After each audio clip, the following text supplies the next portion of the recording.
চকরিয়া পৌরসভার ৮ নং ওয়ার্ডের বাসিন্দা সাজ্জাদ সহ ২ নং ওয়ার্ডের অনেক ভাই রিজিকের সন্ধানে চকরিয়া মাতামুহুরী নদীপথে বদরখালী হয়ে বঙ্গোপসাগরে ফিশিং বোটের করে যাত্রা শুরু করেছে।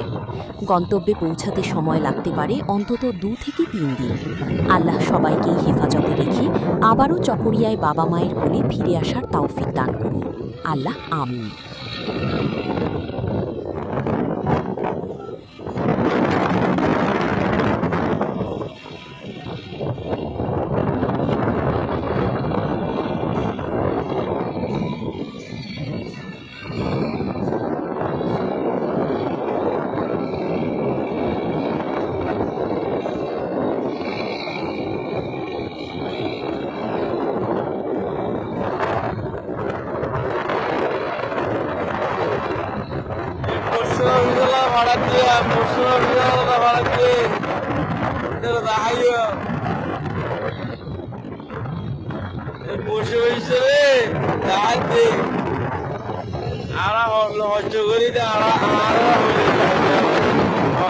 সাহায্য করে